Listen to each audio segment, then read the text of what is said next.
Erev Tov, nous allons ensemble étudier quelques sujets dans la paracha de Emor. Et les sujets traités la divisent, si on peut dire, en deux grandes parties. La première partie concerne les Kohanim. La deuxième partie, qui essentiellement nous donne la suite, la série des fêtes d'Israël, concerne évidemment tout Israël. En plus, vers la fin de la paracha, nous avons un événement très désolant, c'est le blasphème du nom divin par celui dont le père était égyptien et la mère était hébreu, et par la suite encore des indications qui ont été déjà données dans des parachiotes, dans le parachat de Mishpatim essentiellement. Je voudrais commencer par la fin, dans le but de mettre en relief l'importance de l'étude de la Bible, surtout de la Torah, à travers son langage propre, c'est-à-dire non seulement non traduit, mais même en hébreu. Elle a un langage bien défini qui est le Lashon HaKodesh, et je voudrais à l'occasion nous donner un exemple bien clair et bien évident qui, jusqu'à aujourd'hui, le texte n'est pas intégré dans son contenu vrai, réel, comme la Torah nous le donne. Le titre est très simple, c'est la phrase qu'on traduit œil pour œil, dent pour dent.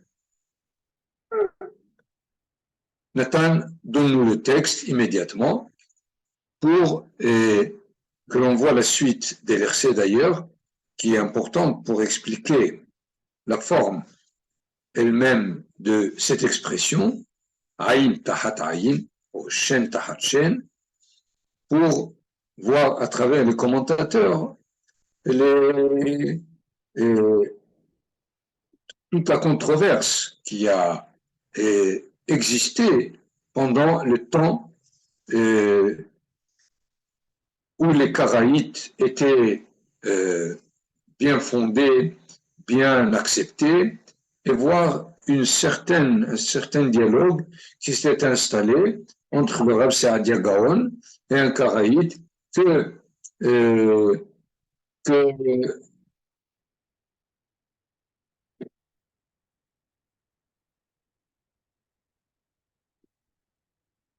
Ibn Ezra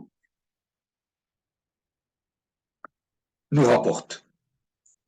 Nous avons le texte en hébreu lui-même,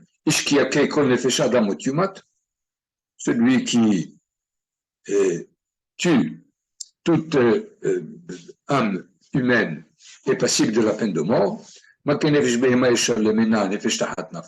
S'il s'agit d'une bête, il faut qu'il la paye.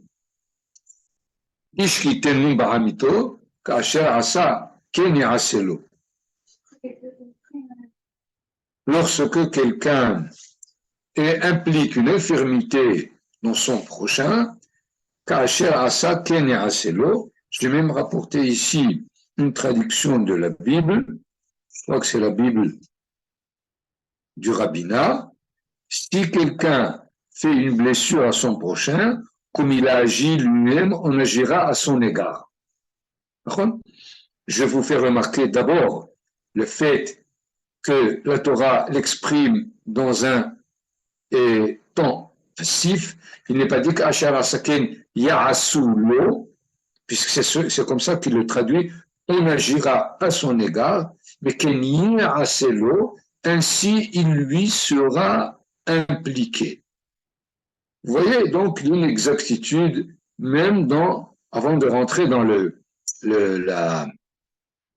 La formulation elle-même du prochain verset, Shever tahat shever, Ayin tahat ayin, Shen tahat shen, Kacher iten mumba adam, ken inaten bo, et la traduction, fracture pour fracture, œil pour œil, dent pour dent, selon la lésion qu'il aura faite à autrui, ainsi il lui sera-t-il fait. Et là aussi, le terme ken inaten bo est dans un temps passif. Loken itenu bo, il faut déjà faire cette remarque au niveau de ce que la traduction nous donne pour bien comprendre que déjà la traduction nous invite à comprendre de œil pour œil et dent pour dent comme un acte qu'il s'agirait de réaliser puisque il est écrit ainsi il lui sera-t-il fait, c'est-à-dire quelqu'un lui fait.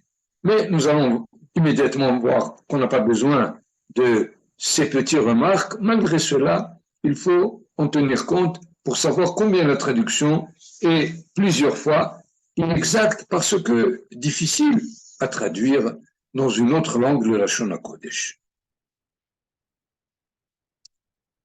Nous allons donc prendre le texte de Ibn Ezra qui suit dans Ayin Tahat Ayin. Il rapporte un dialogue qui s'est passé entre le Rav Saadia Gaon et un karaïte qui s'appelait Ben Zouta. Aïn tahat aïn, Amar Rav Saadia, on ne pourra pas comprendre le sens de ce verset comme il s'entend. Im Adam Hika Ain Havero. Parce que, essayons d'imaginer le cas suivant, si quelqu'un a aveuglé son ami ou il a donné un coup à l'œil de son ami, il a perdu le tiers de l'acuité visuelle de ses yeux.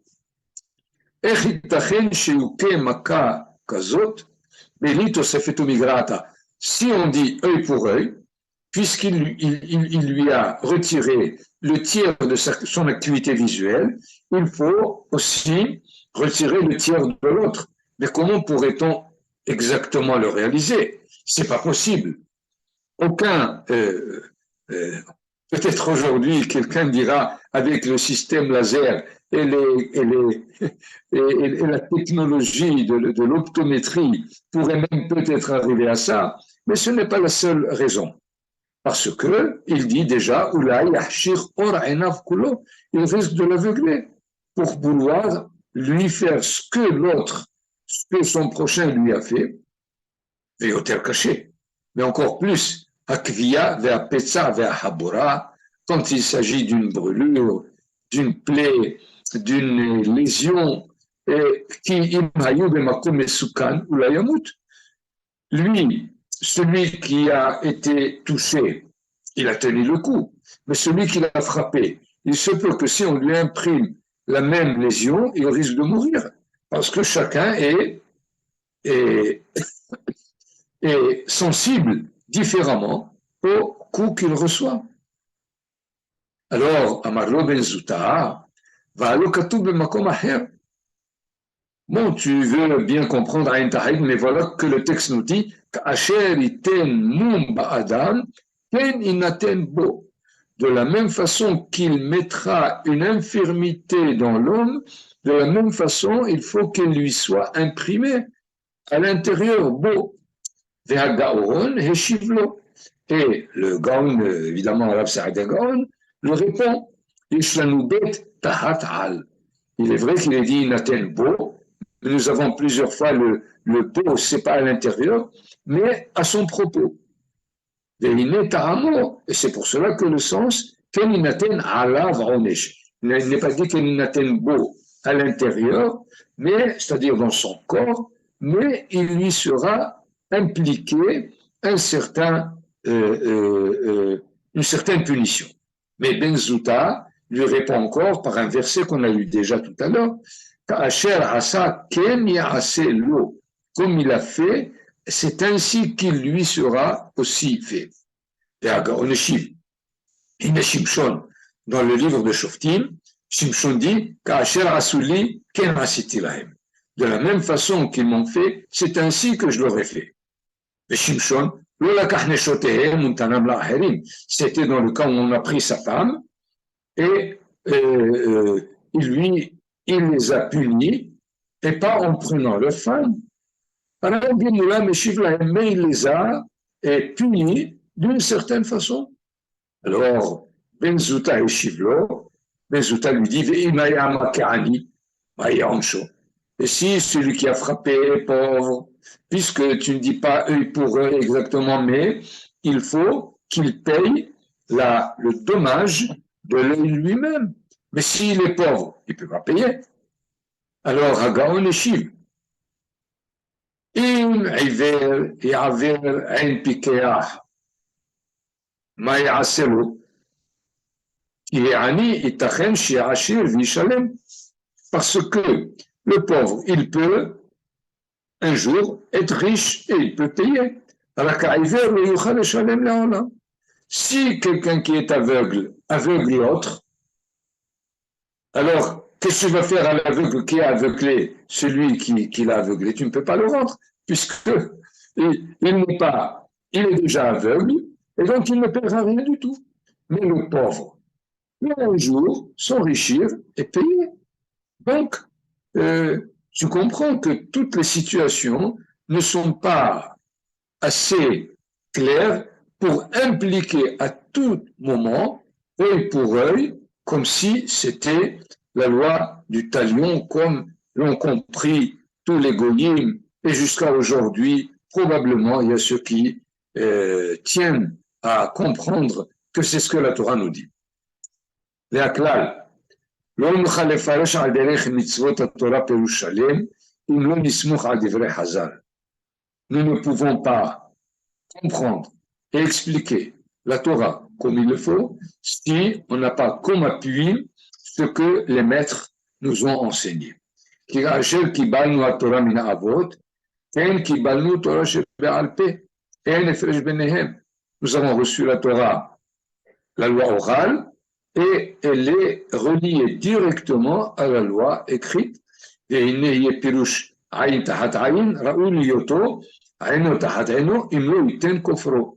alors, pourquoi la Torah finalement aussi nous dit cette formule? On pourrait maintenant poser la question à la Torah. Pourquoi tu nous as compliqué? Dis et qu'il donne la valeur du dommage de son œil.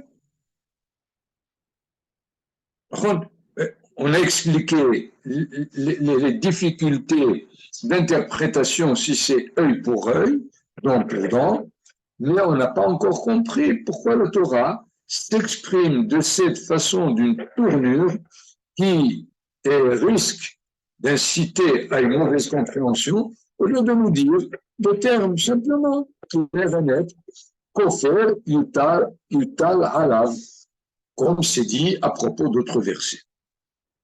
Nous avons rapidement Maïmonide qui essaye de nous rapporter encore plus rapidement et à travers d'autres enseignements qu'on ne peut pas interpréter œil pour œil. Et il dit dans son livre de Halachot, qui a priori n'a pas besoin de rapporter les difficultés d'interprétation, et voilà qu'il trouve nécessaire de l'inclure comme interprétation de versets et pas seulement comme application du cas lui-même de façon juridique. Vous avez déjà ce verset. Il ne s'agit pas de l'endommager dans son corps comme il a endommagé son prochain.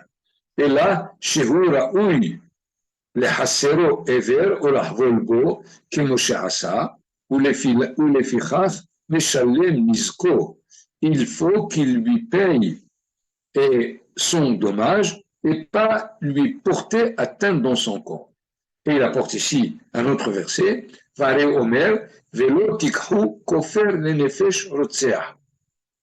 Et vous ne devez pas prendre un prix pour celui qui a assassiné.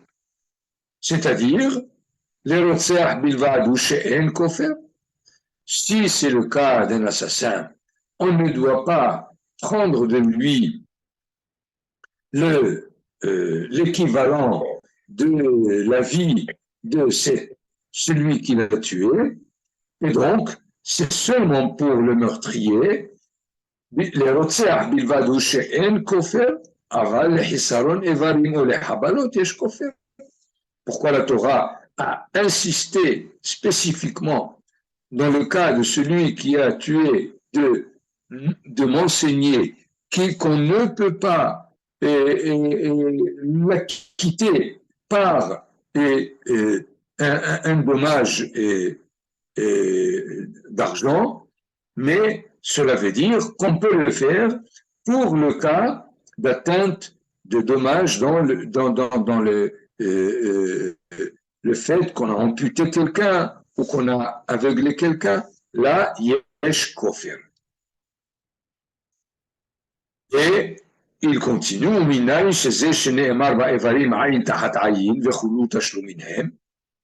d'où est-ce qu'on peut tirer encore l'enseignement que aïn tahat aïn, œil pour œil, dent pour dent, ça veut dire payer le dommage. Sheneemar habura tahat habura.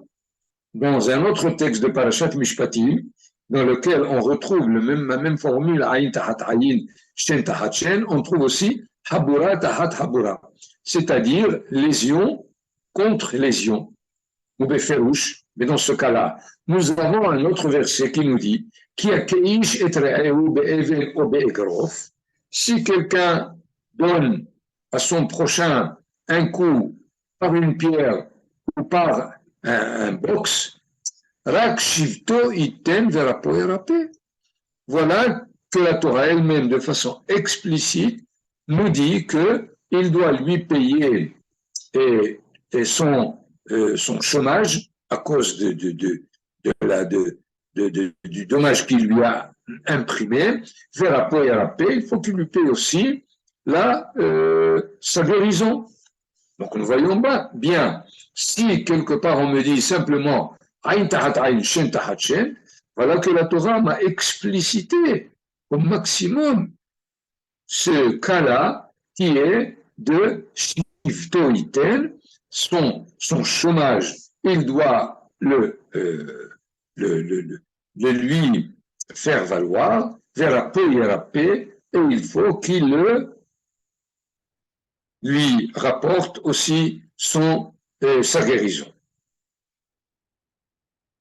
Encore plus, Maïmonide continue, a priori, nous sommes bien informés du fait que Aïn tahat aïn, œil pour œil, n'est pas de lui endommager son œil, de celui qui a porté atteinte à l'œil de son prochain. Il continue, il insiste. Maïmonide, Af'al pi shedvarim elu, nir'im me'inyan Torah shebichtav. Même si ce qu'on vient de dire est tiré directement de la loi écrite, des versets. Ils nous sont interprétés du mont Sinaï par Moshe Rabbeinu, c'est-à-dire par la loi orale. C'est comme ça que Moshe Rabbeinu nous a dit comment les réaliser. C'est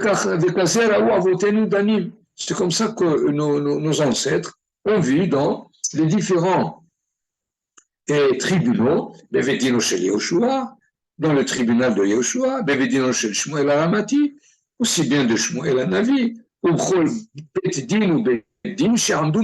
c'est-à-dire c'est ainsi que chaque tribunal a agi par rapport à ce cas de dommage. En quoi Maïmonide rapporte quelque chose de plus, puisque dans les deux halachot précédentes, il nous a convaincus. Il essaie de nous dire que, sachez que ce qui nous est important, c'est pas les interprétations qu'on donne d'une façon ou d'une autre, et même de l'intérieur de l'écrit, c'est beaucoup plus la loi orale qui nous oblige de comprendre ce qu'il y a dans ces textes, même si il nous semble clair que il ne s'agit pas du sens qu'on a toujours, qu'on a des fois l'habitude de comprendre, œil pour œil, dent pour dent, parce que à travers certaines façons d'étudier le texte, on peut dire que ce verset parle dans ce cas, mais œil pour œil parle dans un autre cas, et continuer à considérer le œil pour œil et dent pour dent dans des situations peut-être bien loin, bien précises, même si, de façon générale, on comprend qu'il faut payer le dommage. Maïmonide, dans cette halakha, veut nous dire c'est la loi orale qui nous définit le sens de la loi écrite au-delà de toute traduction, de toute interprétation que l'on peut donner. Voilà donc, pour ce premier sujet, je voulais essentiellement nous donner un exemple tellement simple et qui n'a pas toujours été clair et net, et jusqu'au temps du Rav Saadia Gaon, et probablement même plus tard, on continuait à comprendre que la Torah enseigne vraiment œil pour œil et dent pour dent. Le texte qui précède celui qu'on vient d'étudier, il est dans le même chapitre d'ailleurs. Vous allez voir que le premier texte commence au verset 13 ou 14, et là nous sommes au verset 10, donc il précède. On nous dit, Vayetse ben Isha israélite, le fils d'une femme israélite, c'est-à-dire de la nation d'Israël, il est sorti. Et d'où est-ce qu'il est sorti?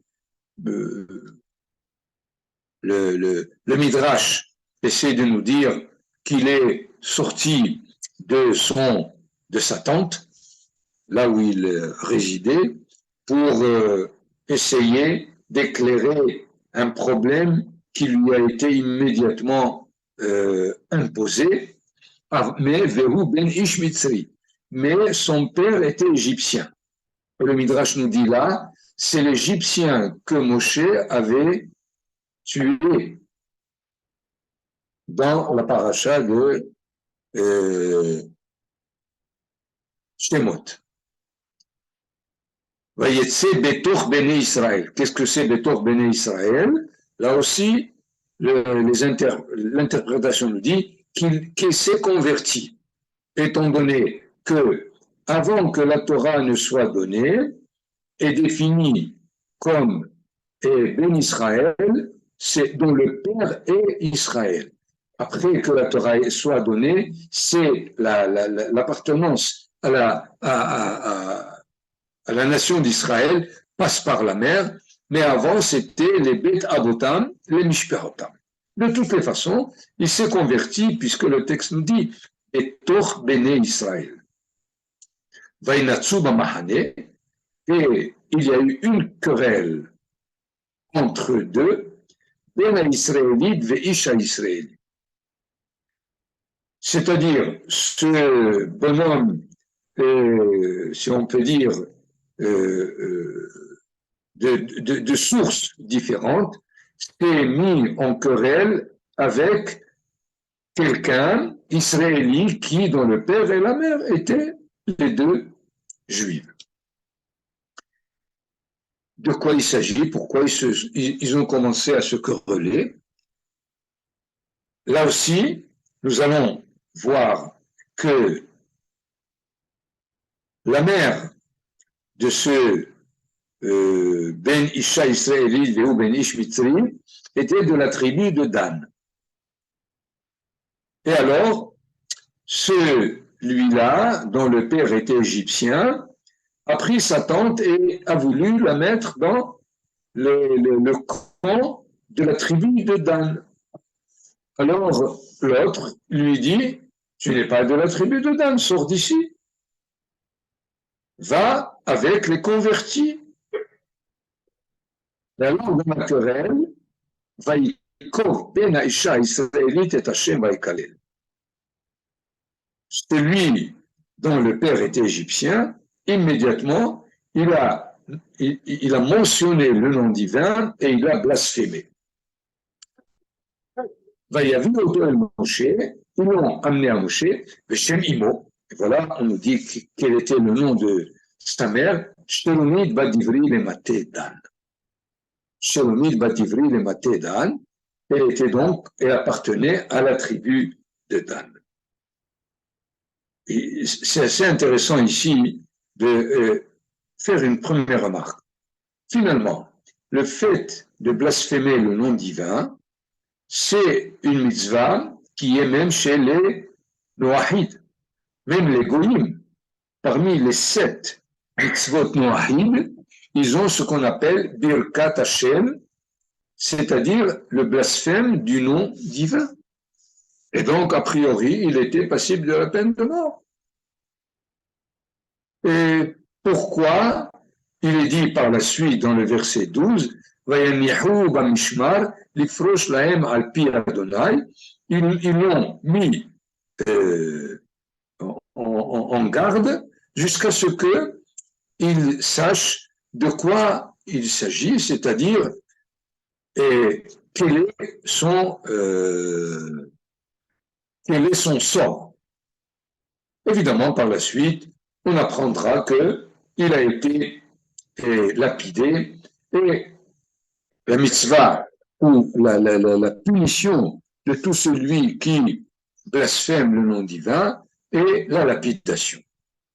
Je voudrais ici juste essayer d'étudier un peu plus au fond quel est finalement l'interdit du blasphème du nom divin. On pourrait quelque part dire, finalement, c'est un pauvre type celui-là. Il a perdu même la définition de l'humain si jamais il a été à ce point de venir blasphémer le nom divin. Donc, c'est pas la peine d'en tenir compte. C'est un pauvre type, laisse-le tranquille. Pourquoi devrons-nous considérer qu'il a fait quelque chose de vraiment très, très catastrophique au point de le lapider? Nous avons d'ailleurs, pour comprendre dans le monde biblique que c'était quelque chose qui était assez grave.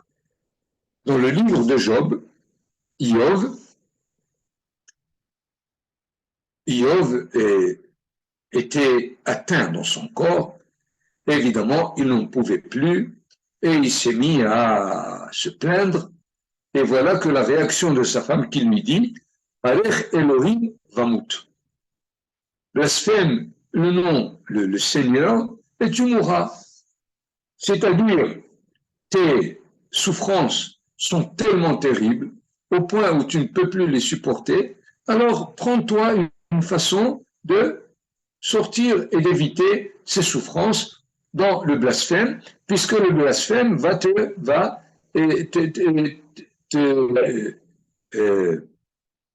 il va te condamner à la mort. Évidemment, Iov lui dit, c'est pas normal. Pourquoi? Jusqu'à présent, on a reçu le bien, mais quand le mal est là, on se met à blasphémer. Mais il semble que dans l'atmosphère biblique, le fait de blasphémer était quelque chose de grave, au point où l'on comprend que celui qui a commis cette faute n'a plus la justification de vivre Bichlal. Cependant, quelle est finalement la racine ou la source comment ça se fait que quelqu'un arrive à cet état où il fait par la parole, c'est-à-dire le moyen par lequel l'homme est défini comme être parlant, pas seulement comme être pensant, mais selon les Hachamim, on est plus caractérisé par le monde de la parole, et finalement il a utilisé ce qu'il avait de plus caractéristique de l'homme pour blasphémer le nom divin. Qu'est-ce qui amène finalement à cette situation? Il semble que c'est l'état dans lequel l'homme désespère de toute la vie, quel que soit ce qui l'a amené à ce désespoir, et alors, étant donné qu'il est dans un monde où Dieu est pour lui existant, par contre, nous ne parlons pas d'un athéiste ni d'un idolâtre, nous parlons de quelqu'un qui sait que Akadosh Baruch Hu est là. Et alors, il impute tout ce qui lui arrive de malheur à celui qui l'a créé, puisque c'est lui qui fait tout, et alors il pense qu'il s'agit d'un Dieu cruel. Et donc, s'il est cruel, je peux le blasphémer. C'est pas du tout son rôle, c'est pas du tout sa façon de donner la vie à ces créatures, mais c'est ce qui l'amène finalement, à cette façon de se conduire. C'est pour cela que Manitou Zecher Tzadik Livracha, il a interprété de l'interdit du blasphème du nom divin dans le fait où il interdit à l'homme, là où il est, de désespérer, tout simplement. Étant donné que c'est finalement ce qui amène certainement à cette conduite tellement extrême pour garder l'homme du désespoir. On lui dit qu'il est interdit de blasphémer, c'est-à-dire, quoi qu'il en soit, sache que Akadosh Baruch Hu fait tout pour le bien de ses créatures. Certainement, évidemment, quand la créature se sent bien, mais même lorsqu'elle se sent mal et le plus mal possible, même dans ce cas-là, Dieu est considéré comme bon. Donc, nous voyons ici combien est-ce que la gravité de cette erreur n'est pas seulement dans la gravité de sa façon d'exprimer la présence divine par l'intermédiaire de la parole et de façon la plus publique et manifestant finalement ce qu'il considère de la divinité, mais c'est surtout d'avertir l'homme de ne pas arriver à aucun désespoir qui risque de l'amener à cette situation. Nous voyons dans ce sens que ce Ish Mitzri, c'est-à-dire celui dont le père était Mitzri et dont la mère était juive, se trouvait dans une situation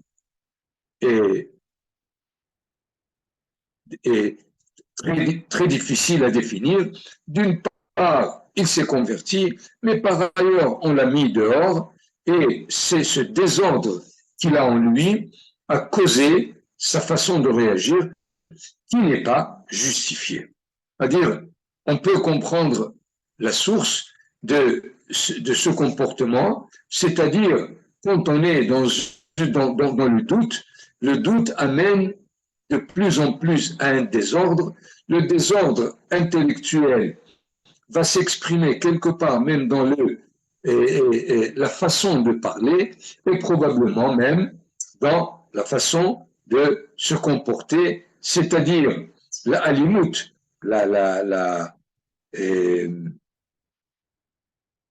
le fait de réagir de façon de porter atteinte à l'autre dans une querelle quelconque commence à sa source dans la vie spirituelle, dans le monde intellectuel de l'individu, lorsque ce qu'il doit bien comprendre commence à être complètement douteux, désordonné, sans précision, immédiatement les choses risquent de se dégrader jusqu'au point où il risque d'arriver à l'extrémité du blasphème du nom divin. Voilà donc le deuxième sujet que je voulais essayer de clarifier ensemble.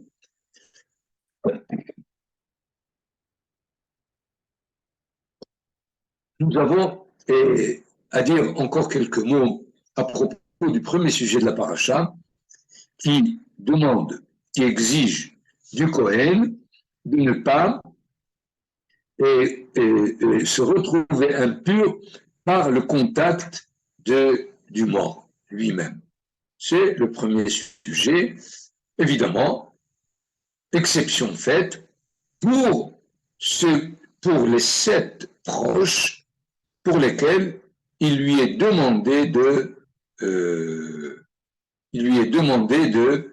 se rendre impur, évidemment parce qu'il est obligé d'assurer leur enterrement. Quel est finalement pourquoi le Kohen est retiré, pourquoi il est averti de cette mitzvah, celle de ne pas se rendre impur par le contact du mort. Nathan, reprenons un peu le texte de Vakasha. Il y a une remarque très très importante du Rav Kook à ce propos de ce qu'est le Kohen. Il faut bien savoir que Kohen, traduire le Kohen par le prêtre, c'est faux. Généralement, les prêtres chez les Goyim, c'est ceux qui s'occupent d'Avka des états mortuaires. On appelle, dès qu'il y a un décès, immédiatement, c'est le prêtre qui doit s'en occuper. Or, nous avons ici la définition du Kohen contraire à cette fonction que le monde non juif donne au Kohen, au prêtre. Ce qui fait, Kohen ne veut pas dire le prêtre. Il s'agit de trouver une autre traduction, je ne sais pas laquelle, mais à travers cette indication que la Torah demande au Kohen de ne pas se rendre impur, cela nous définit une distinction entre le type du Kohen et le type du prêtre. Pourquoi finalement la Torah insiste? Nathan, tu es avec nous?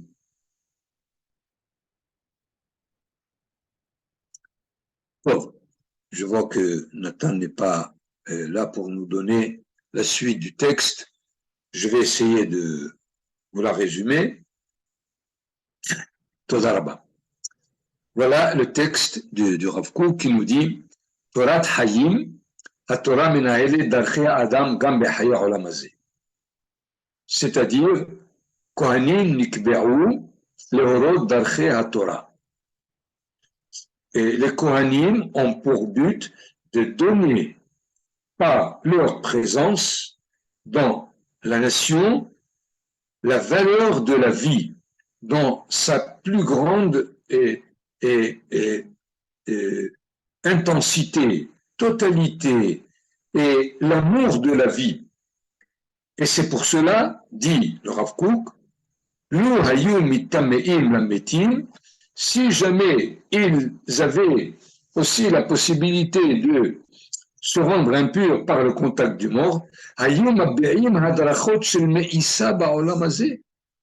auraient quelque part donné comme exemple le fait de s'éloigner de ce monde-ci, puisque pour eux, l'état du mort est important, et donc il faut quelque part aussi essayer de réduire l'intensité de la vie elle-même.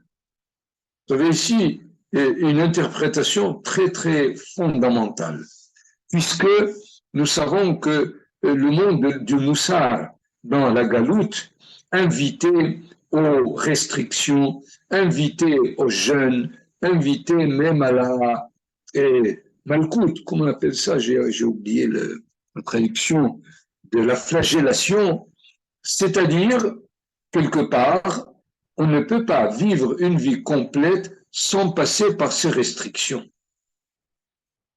La Torah nous dit, nous n'avons besoin en aucun cas de ces restrictions, même si quelque part ils peuvent être considérés comme une thérapie à certaines situations bien définies, mais ce n'est pas du tout dans l'intention de la Torah. Je rapporte d'ailleurs le fait que combien de jours de jeûne on a dans la Torah? Un seul, Kippour. Si le jeûne était quelque chose de fondamental, il aurait mieux valu en faire quelques jours.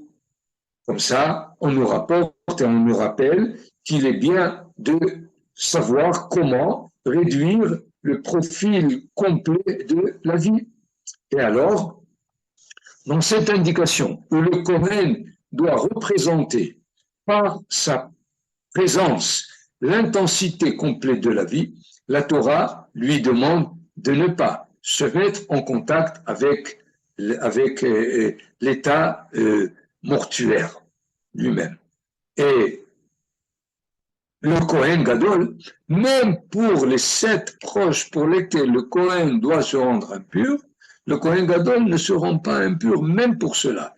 C'est-à-dire il y a un niveau tellement haut au niveau du Kohen Gadol qui représente effectivement l'intensité de la vie et que la vie retirée des situations et défectueuses comme celui de la mort. Donc il y a là un enseignement de base, pas seulement pour le Kohen, mais pour tout Israël, puisque tout Israël s'appelle Mamlechet Kohanim. Et alors, généralement, c'est dans cette période que nous avons la Iloula de Rabbi Shimon Bar Yochai, et tous ceux qui vont à Ouman, et tous ceux qui vont dans les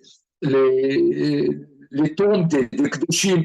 Il faut énormément mettre des barrières à ces façons de se conduire et de bien savoir quel est le but que celui qui visite ces endroits essaie de trouver, parce qu'il risque de se retrouver dans une situation où finalement il est contre la façon de vivre la Torah elle-même. Oh, c'est difficile ça. C'est sûr, il n'y a aucun doute. C'est pas évident. Il y a beaucoup de grands d'Israël qui sont contre le fait de visiter les tombes des grands. Parce que on ne sait pas toujours dans quel but. Et surtout, malheureusement, nous avons eu il y a 2 ans ou 3 ans cette catastrophe de Méron. Et sans la catastrophe, ça devient presque une façon de vivre l'instant comme un pique-nique, la grande bouffe, et les feux dans lesquels on jette, et on réalise des fois le baltashrit elle-même, et finalement, il faut énormément essayer d'endiguer ces façons de se conduire pour qu'elles soient positives et non négatives. Toda Rabba.